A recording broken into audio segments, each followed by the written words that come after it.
प्रथमावनो print media आरो electronic मिडियानिफ्राय फैनो हानाय नोंथांमोननो साफ्रोमबो आंनि गोसो सिंनिफ्राय साबायखरखौ बावग्रोबाय।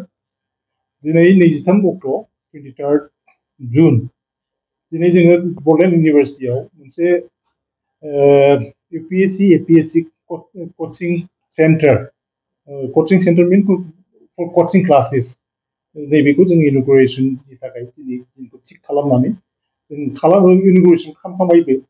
दा बे कोचिं सेन्टारा सोरजों जों लोगो लाफानानै खालामनाय जादों बे जाहैबाय जोंनि गुवाहाटीनि मोनसे Takshashila school of civil services बै मोनसे कोचिं सेन्टारनि जों लोगो लानानै मोनसे एग्रिमेन्टआव फैदों। जोङो एग्रिमेन्टखौ जों कयेक मासनि सिगां खालामनाय जादों आरो फर्मेलि दिनै जोङो जोंनि नैबे कोचिं सेन्टारखौ माखासे स्टुडेन्टखौ सेलेक्सन खालामनानै एन्ट्रेन्स टेस्ट लादों। बिसोरखौ सेलेक्सननि प्रसेसआ जों एन्ट्रेन्स टेस्ट बसायनानै 30 number of students aspirant students of civil services जों सेलेक्सन खालामनानै मोननो हादों 30 आरो बिनि बादैबो सोरबा जुदि पेमेन्ट होनानै जुदि बाव एडमिसन लानानै लानो हायो लानो गोसो दङब्ला बिसोरखौबो जोङो नाजावदों बा आजावदों आरो बे कोचिं क्लासनि थाखाय। दा जोंहा मेइन खोथा जाहैबाय बोरै नैबे स्टुडेन्टफोरखौ लानानै जों बोरै आवगायलांनो जों बेखौ जोंनि गेजेराव मोजाङै रायज्लायनानै बे जिनिसखौ खालामलांगोन। खिन्थु बेखौनो जों मिथिनो लुबैयो दिनैनि दिनाव जोङो बेखौ फर्मेलि अफिसियेलि जों दिनै इन'ग्रेसन खालामबाय आरो कोचिं क्लासखौ। आरो बेयो फार्स्ट एभार माने फर्मेलि इस्टाब्लिश कोचिं सेन्टार बे बड'लेण्ड इउनिभारसिटियाव बे जाहैबाय इन कलाबरेसन उइथ दा Takshashila school of civil services बेखौ लोगो लानानै जों बेखौ फर्मेलि दिनै बेखेवनाय जाबाय। दा आसा खालामो जों जाय छात्रफोरा जाय एसपिरेन्ट स्टुडेन्टफ्रा दिनै जइन खालामनानै क्लासखौ लानो थाखाय दिनै फैजेनबाय बियो जालांबाय थाबाय थासिगोन बे क्लासआ आरो बे क्लासआ लाजागोन। जोंनि बे तक्षशिला स्कुल अफ सिभिल सार्भिसेसफ्रा माखासे डेडिकेटेड एक्सपिरियेन्स थानाय माखासे माबाफोर दङ टिचारफोर दङ बै बिथांमोनानो मोननै मदै मोनसे जाहैबाय अनलाइन आरो मोनसे अफलाइन मदजों क्लासखौ लानाय जागोन। मासाव जेन'बा जोङो अफलाइनखौ खननै बा अनलाइना बिदिनो जाबाय थागोन आरो जेब्ला जों नांगौ होननानै सानो होनबा बिसोरजों रायलायनायनि गेजेरजों जोङो अफलाइन क्लासखौ बारायहोनायनिबो चान्सआ दङ आरो बेफोर गासिबो स्टुडेन्टफोरनि मोजांनि थाखाय आरो फर दा बेटारमेन्ट फर दा बेनिफिट अफ दा स्टुडेन्टस अनलि आरो जेखौ नांगौ बे मथै जोङो on the basis of requirement will arrange everything and accordingly. নমস্কাৰ, মই Tulsipriya Bordoloi, CEO Takshashila school of civil services. Bodoland ইউনিভাৰ্চিটিত প্ৰথমবাৰৰ বাবে আমি ষ্টাডি চেণ্টাৰ ষ্টাৰ্ট কৰিলোঁ। 30 ষ্টুডেণ্টৰে স্পনচাৰ্ড এইটো এটা কোৰ্চ হয়। বড়োলেণ্ড ইউনিভাৰ্চিটি আণ্ডাৰ যিখিনি কলেজেছ আছে তাৰ যদি ভাল ষ্টুডেণ্টে বা চিভিল চাৰ্ভিচেছৰ কাৰণে ইণ্টাৰেষ্টেড কোনোবা ষ্টুডেণ্টে যদি আহিব বিচাৰে, আকৌ নতুনকৈ এডমিশ্যন ল'ব বিচাৰে, তেওঁলোকে আমাৰ ৱেবছাইট তক্ষশিলাৰ ৱেবছাইটটো চেক কৰিলে হয়। তাত আমি মান্থলি আমাৰ এটা স্ক্ৰিনিং টেষ্টৰ আমাৰ ব্যৱস্থা থাকে। তেওঁলোকে স্ক্ৰিনিং টেষ্টত যদি কোৱালিফাই কৰে তেতিয়ালৈকে তেওঁলোকে কলেজৰ আণ্ডাৰত এইটো ফিজ ষ্ট্ৰাকচাৰতে তেওঁলোকে এইটো সামান্য এটা ফিজ হয়। এইটো ফিজৰ ষ্ট্ৰাকচাৰতে তেওঁলোকে আমাৰ তাত ক্লাছেছবিলাক আৰম্ভ কৰিব পাৰিব। আৰু মই ৰিকুৱেষ্ট কৰিম অথৰিটিৰ কাৰণে, বড়োলেণ্ড ইউনিভাৰ্চিটি অথৰিটিক এইটো ৰিকুৱেষ্ট কৰিব বিচাৰিছোঁ, যদি তাৰপিছতো বেলেগ বাহিৰৰ আপোনালোক কোনোবা ইণ্টাৰেষ্টেড যদি ষ্টুডেণ্ট আহি যায় তেওঁলোকক আপোনালোকৰ ইউনিভাৰ্চিটি আণ্ডাৰতে এনৰল কৰাৰ কাৰণে ছাৰ এটা ৰিকুৱেষ্ট কৰিছোঁ, তেওঁলোকক এইটো সুবিধা দিয়ক। আৰু আপোনাৰ লগত যোগাযোগ কৰিলে আমাৰ বহুত বেছি আমি চেষ্টা কৰি আছোঁ যে এক্সক্লুচিভলি ফৰ UPSC হয় আমাৰ ইনষ্টিটিউটটো। তথাপিও যিহেতু আমাৰ অসমত এতিয়া APSC এটা হাৱা এটা আছে, APSCৰ প্ৰতি বেছি টান আছে ল'ৰা ছোৱালী, গতিকে আমি UPSCৰ লেভেলত আমি তেওঁলোকক প্ৰিপেৰেশ্যন কৰাইছোঁ যাতে তেওঁলোকে APSCও ক্লিয়াৰ কৰিব পাৰে, লগতে তেওঁলোকে নেশ্যনেল ৱাইজ যিখিনি এক্সাম আছে তাতো তেওঁলোকে এপিয়াৰ কৰিব পাৰে। গতিকে Takshashila school of civil service আমাৰ নিজৰ হোষ্টেলো আছে।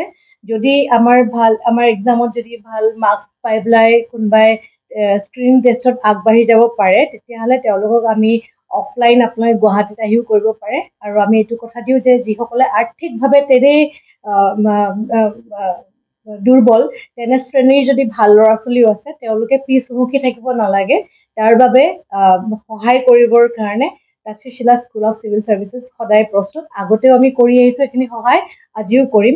গতিকে যদি কোনোবা মনতে ভাবি আছে যে APSC আৰু UPSC কৰিম কিন্তু টকা পইচাৰ হেৰি কাৰণে অভাৱৰ কাৰণে কৰিব পৰা নাই, মই তেনে ষ্টুডেণ্টক আগবাঢ়ি আহিবলৈ আহ্বান জনাইছোঁ। কাৰণ পঢ়াৰ ক্ষেত্ৰত কোনো ধৰণৰ টকা পইচা বাধা হ'ব নালাগে বুলি ভাবিছোঁ, আৰু এইটো আমাৰ এটা সামাজিক দায়বদ্ধতা। গতিকে ধন্যবাদ। শেষলৈ আকৌ এবাৰ ধন্যবাদ দিব বিচাৰিছোঁ বড়োলেণ্ড ইউনিভাৰ্চিটিক। বড়োলেণ্ড ইউনিভাৰ্চিটিৰ দৰে আমাৰ কেইবাখনো ইউনিভাৰ্চিটি আৰু কলেজৰ লগত আমাৰ ষ্টাডি চেণ্টাৰ চলি আছে, আৰু মই ভাবোঁ যে ভৱিষ্যতে আৰু আগলৈও এনেকুৱা আগলৈও মানে এইবিলাক ষ্টাডি চেণ্টাৰবিলাক খুলি যাব পাৰোঁ। 30 students. এইটো ফাৰ্ষ্ট বেটচ হয়, ইয়াতে প্ৰথমবাৰৰ বাবে কৰা হৈছে। এইটো এই ইউনিভাৰ্চিটি বড়োলেণ্ড ইউনিভাৰ্চিটিয়ে যিটো আজি ইনিচিয়েটিভ লৈছে, এইটো ফ্ৰী UPSC APSC বুলি নহয়, ফ্ৰী একেবাৰে নহয়, ষ্টুডেণ্টৰ কাৰণে ফ্ৰী হ'ল, কিন্তু তেওঁলোকৰ হৈ পেলাই তেওঁলোকৰ ফিজটো ইউনিভাৰ্চিটিয়ে পে' কৰি আছে। গতিকে এইটো ফ্ৰী একেবাৰেই নহয়, সেইটো ভাবিব নালাগে তেনেকে। ষ্টুডেণ্টৰ কাৰণে ফ্ৰী আৰু ষ্টুডেণ্টৰ হৈ মানে আমাৰ ইউনিভাৰ্চিটিয়ে পেমেণ্টটো দি দিছে 30,000 each. रेजिस्ट्रार दानो माखासे बाथ्राफोरखौ अलरेडि नोंथांमोननो फोरमायखाबाय। लोगोसे बे समाव जों दंफायो तक्षशिला सिभिल सार्भिस कचिं सेन्टारनि इन्स्टिटिउटनि मानगोनां CEO बिथाङाबो जोंजों दङ आरो बिथांनि टीम। दिनै जेरैबायदि फोरमायदों बे बड'लेण्ड इउनिभार्सिटिनि फरायसाफोरनो मोनसे सुबिदाखौ होनो हायो कचिंनि गेजेरजों। बे कचिं सेन्टारखौ इस्टाब्लिश खालामनो थाखाय गोबाव समनिफ्राय नाजाबाय थादों, नाथाय जोङो थांनाय समफोरखौ हायाखैमोन। नाथाय दिनै बे गमामायैनो मोगथाङाव फैबाय आरो बेखौहाय दिनै जों जे स्टार्ट खालामनो हाबाय, बियो बड'लेण्ड इउनिभार्सिटिनि गोग्गाथाव बाथ्रा। आरो बेहाय जोंनि मानगोनां रेजिस्ट्रारआ फोरमायखाबाय जे मेनलि गोबां स्टुडेन्टफोर दंमोन जायफ्रानाखि बे कचिं सेन्टाराव फैनो थाखाय गोसो जादोंमोन, नाथाय जिहेतु जोङो मोनसे रिटेन एग्जाम लाबाय, बे रिटेन एग्जामनि गेजेरजोंसो जोङो जोंनि एसपायरेन्टफोरखौ दिनै सिलेक्ट खालामदों आरो जायफ्रा मोजां नम्बर मोन्दों बिथांमोनखौहाय दिनै जोङो सिलेक्सन खालामबाय। आरो जेखौनो जों फोरमायदों जे जोङो 30 स्टुडेन्टखौ फार्स्ट बेचआवहाय 30 स्टुडेन्टफोरनो मोनसे खाबुखौ होदों जाहाथे बिथांमोना फ्रि कचिंखौ मोननो हायो। दिनै जों नायब्ला नुनो मोनो जोंनि बे ओनसोलावहाय बेबायदि सुबिदाफोर गैयिनि थाखाय गोजान गोजान जायगायाव थांनानैहाय बेबायदि गावबागावखौहाय गोबां बेबायदि इनस्टिटिउटफ्रावहाय मुं थिसननानैहाय बे कचिंफोरखौ लानो गोनां जायो। नाथाय दिनै बे जायफ्रा थांदों सिगाङावहाय बिसोरो गोबां थाखा फैसा बाहायनानै थांनो गोनां जादों। नाथाय बड'लेण्ड इउनिभार्सिटिया दिनै मोनसे खाबुखौ होदों जाहाथे बे एखे कचिंखौहाय गावनि जायगायावनो मोननो हायो, बे सुबिदाखौ दिनै होनाय जादों। आरो बाहाय जोङो जे सुबिदाखौ होदों पार केन्डिडेट 30,000 फ्रि कचिं जे फी बेखौहाय होनाय जादों। स' अलमस्ट जिहेतु जोङो 30 स्टुडेन्टखौ फ्रि कचिं होगासिनो दं, बड'लेण्ड इउनिभार्सिटिया बे खेबावहाय 9 लाख बाहायनानै बिसोरनो बे सुबिदाखौ होनाय जाबाय। आरो जोङो बेखौनो मिजिंथिदों फैबाय थानाय समावहाय बांसिन स्टुडेन्टफ्रा जेब्लानाखि मिथिगोन, मानोना जोंखौ प्रमट खालामनो हायाखै, बारा गुवारै जों मिथिहोनो हायाखै, जानो हागौ फैबाय थानाय समाव लासै लासै मिथिलांगोन आरो पार्टिसिपेट जोंनि फरायसाफोरनि पार्टिसिपेसना बांसिन जागोन, बांसिना नाजागोन बाहाय फैनो थाखाय। बे 30 जे फ्रि कचिं जों होगासिनो 30 स्टुडेन्टनो, बेल' नङा, बेजों लोगोसे देग्लाय जायफ्रा थालांबाय सोरबा जुदि इन्टारेस्टेड स्टुडेन्टफोर दङ बे कचिङाव बाहागो लानो थाखाय, बिथांमोनाबो फैनानै बाहागो लानो हागोन। मानोना जोङो अलरेडि 20 स्टुडेन्टफोरनि मुंखौ फोसावखाबाय जायफ्रा वेटिं लिस्टआव दंमोन। बिथांमोना जुदि गोसो जायोबा फैनानै पेइड एडमिसननि थ्रुयै एडमिसन लानो हागोन। बिथांमोना पेइड खालामनांगोन एडमिसननि थाखाय आरो बे कचिङाव बाहागो लानो हागोन। इतिमध्य जों नुनो मोन्दों माखासे स्टुडेन्टफ्रा फैगासिनो दङ एडमिसन लानो थाखाय। जोङो बिथांमोननो एडमिसन होगोन जाहाथे बिथांमोनाबो बे खाबुखौ मोनो। नाथाय जोंहा केपासिटिया खमखाय दिनैहाय बे नाम्बारखौ जों बारायनो हायाखै। मोनसे लिमिटेड माबानि नाम्बाराव थानानै जोङो बे प्रग्रामखौ सालायनो गोनां जादों। आरो बे प्रग्रामा दिनैनिफ्राय जागायजेनबाय होननानै जों फोरमायबाय आरो बियो it will continue for 10 months 10 मासनि थाखाय बेयो कन्टिनिउ जागोन दिनैनिफ्राय। आरो जेरै जोंनि रेजिस्ट्रार सारा बुंबाय जे ब्लेन्डेड मडआव जागोन बियो, माबा समावहाय अनलाइन मडआव, माबा समाव अफलाइन मडआव। बिथांमोना जोंनो खोथा होदों मासावहाय खनथामसो बेबायदि जोंनि इउनिभार्सिटियाव फैनाय फिजिकेलि जोंनि स्टुडेन्टफोरजों इन्टारेक्ट खालामगोन आरो बेबायदिनो कचिंनि जे बेबस्था दं बे बेबस्थाखौ बिथांमोना अफार खालामगोन। बे समावहाय बेखौनो फोरमायबाय जे जों आसा खालामदों इउनिभार्सिटिनिफ्राय जे 30 स्टुडेन्टफ्रा दा आवगायबोबाय बा सिलेक्सन मोनबाय, बिथांमोननि गेजेरनिफ्राय जोङो फार्स्ट बेच हिसाबै जोङो 10-12 जनब्लाबो जुदि फाइनाल स्टेजसिम जों लांनो हायोबा बे मोजां मोनसे बड'लेण्ड इउनिभार्सिटिनि खौरां जागोन बेनि थाखायनो जोङो बेखौनो आसा खालामनानै दिनै बे हाबाफारिखौ जागायजेनबाय जानो हागौ फैबाय थानाय समावहाय बांसिनै बे कचिं सेन्टारनि गेजेरजोंहाय जोङो जोंनि ओनसोलाव थानाय जेसेबांनाखि सिभिल सार्भिसेस एसपायरेन्टफोर दङ बिथांमोननो बे खाबुखौ होलांबाय थानो हागोन गतिके आं बे समाव बारा बुंनो सानासै दिनै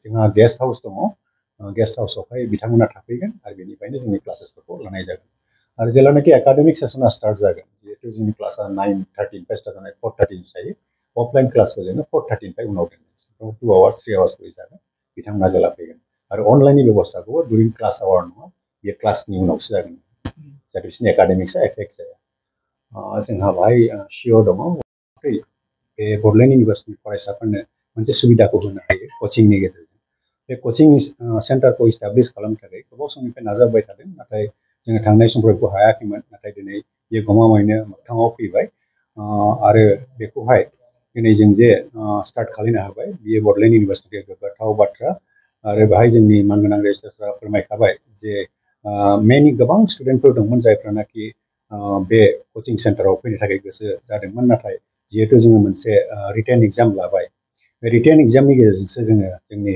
एसपायरेन्टफोरखौ दिनै सिलेक्ट खालामदों आरो जायफ्रा मोजां नम्बर मोन्दों बिथांमोनखौहाय दिनै जोङो सिलेक्सन खालामबाय आरो बेखौनो जों फोरमायदों जे जोङो 30 स्टुडेन्टखौ फार्स्ट बेचआवहाय 30 स्टुडेन्टफोरनो मोनसे खाबुखौ होदों जाहाथे बिथांमोना फ्रि कचिंखौ मोननो हायो दिनै जों नायब्ला नुनो मोनो जोंनि बे ओनसोलावहाय बेबायदि सुबिदाफोर गैयिनि थाखाय गोजान गोजान जायगायाव थांनानैहाय बेबायदि गावबागावखौहाय गोबां बेबायदि इनस्टिटिउटफ्रावहाय मुं थिसननानैहाय बे कचिंफोरखौ लानो गोनां जायो नाथाय दिनै बे जायफ्रा थांदों सिगाङावहाय बिसोरो गोबां थाखा फैसा बाहायनानै थांनो गोनां जादों नाथाय बड'लेण्ड इउनिभार्सिटिया दिनै मोनसे खाबुखौ होदों जाहाथे बे एखे कचिंखौहाय गावनि जायगायावनो मोननो हायो बे सुबिदाखौ दिनै होनाय जादों आरो बाहाय जोङो जे सुबिदाखौ होदों पार केन्डिडेट 30,000 फ्रि कचिं जे फि बेखौहाय होनाय जादों स' अलमस्ट जिहेतु जोङो 30 स्टुडेन्टखौ फ्रि कचिं होगासिनो दं बड'लेण्ड इउनिभार्सिटिया बे खेबावहाय 9 लाख बाहायनानै बिसोरनो बे सुबिदाखौ होनाय जाबाय आरो जोङो बेखौनो मिजिंथिदों फैबाय थानाय समावहाय बांसिन स्टुडेन्टफ्रा जेब्लानाखि मिथिगोन मानोना जोंखौ प्रमट खालामनो हायाखै बारा गुवारै जों मिथिहोनो हायाखै जानो हागौ फैबाय थानाय समाव लासै लासै मिथिलांगोन आरो जोंनि फरायसाफोरनि पार्टिसिपेसना बांसिन जागोन बांसिना नाजागोन बाहाय फैनो थाखाय बे 30 जे फ्रि कचिं जों होगासिनो 30 स्टुडेन्टनो बेल' नङा बेजों लोगोसे देग्लाय जायफ्रा थालांबाय सोरबा जुदि इन्टारेस्टेड स्टुडेन्टफोर दङ बे कचिंआव बाहागो लानो थाखाय बिथांमोनाबो फैनानै बाहागो लानो हागोन मानोना जोङो अलरेडि 20 स्टुडेन्टफोरनि मुंखौ फोसावखाबाय जायफ्रा वेटिं लिस्टआव दंमोन बिथांमोना जुदि गोसो जायोबा फैनानै पेइड एडमिसननि थ्रुयै एडमिसन लानो हागोन बिथांमोना पेइड खालामनांगोन एडमिसननि थाखाय आरो बे कचिंआव बाहागो लानो हागोन इतिमध्य जों नुनो मोन्दों माखासे स्टुडेन्टफ्रा फैगासिनो दङ एडमिसन लानो थाखाय जोङो बिथांमोननो एडमिसन होगोन जाहाथे बिथांमोनाबो बे खाबुखौ मोनो नाथाय जोंहा केपासिटिया खमखाय दिनैहाय बे नाम्बारखौ जों बारायनो हायाखै मोनसे लिमिटेड माबानि नाम्बाराव थानानै जोङो बे प्रग्रामखौ सालायनो गोनां जादों आरो बे प्रग्रामा दिनैनिफ्राय जागायजेनबाय होननानै जों फोरमायबाय आरो बियो it will continue for 10 months 10 मासनि थाखाय बे कन्टिनिउ जागोन दिनैनिफ्राय आरो जेरै जोंनि रेजिस्ट्रार सारा बुंबाय जे ब्लेन्डेड मडआव जागोन बियो माबा समावहाय अनलाइन मडआव माबा समाव अफलाइन मडआव बिथांमोना जोंनो खोथा होदों मासावहाय खनथामसो बेबायदि जोंनि इउनिभार्सिटियाव फैनाय फिजिकेलि जोंनि स्टुडेन्टफोरजों इन्टारेक्ट खालामगोन आरो बेबायदिनो कचिंनि जे बेबस्था दं बे बेबस्थाखौ बिथांमोना अफार खालामगोन बे समावहाय बेखौनो फोरमायबाय जे जों आसा खालामदों इउनिभार्सिटिनिफ्राय जे 30 स्टुडेन्टफ्रा दा आवगायबोबाय बा सिलेक्सन मोनबाय बिथांमोननि गेजेरनिफ्राय जोङो फार्स्ट बेच हिसाबै जोङो 10-12 जनब्लाबो जुदि फाइनाल स्टेजसिम जों लांनो हायोबा बे मोजां मोनसे बड'लेण्ड इउनिभार्सिटिनि खौरां जागोन बेनि थाखायनो जोङो बेखौनो आसा खालामनानै दिनै बे हाबाफारिखौ जागायजेनबाय जानो हागौ फैबाय थानाय समावहाय बांसिनै बे कचिं सेन्टारनि गेजेरजोंहाय जोङो जोंनि ओनसोलाव थानाय जेसेबांनाखि सिभिल सार्भिसेस एसपायरेन्टफोर दङ बिथांमोननो बे खाबुखौ होलांबाय थानो हागोन गतिके आं बे समाव बारा बुंनो सानासै दिनै जोंहा गेस्ट हाउस दङ गेस्ट हाउसआवहाय बिथांमोना थाफैगोन आरो बेनिफ्रायनो जोंनि क्लासेसफोरखौ लानाय जागोन आरो जेब्लानाखि एकाडेमिक सेसना स्टार्ट जागोन जिहेतु जोंनि क्लासआ 9:30निफ्राय स्टार्ट जानाय 4:30 जायो अफलाइन क्लासखौ जोङो 4:30निफ्राय उनाव दोनगोन 2 आवार्स 3 आवार्स जागोन बिथांमोना जेला फैगोन आरो अनलाइननि बेबस्थाखौ दुरिं क्लास आवार नङा बे क्लासनि उनावसो जागोन जाहाथे बिसोरनि एकाडेमिक्सआ एफेक्ट जाया जोंहा बाहाय सिअ दङ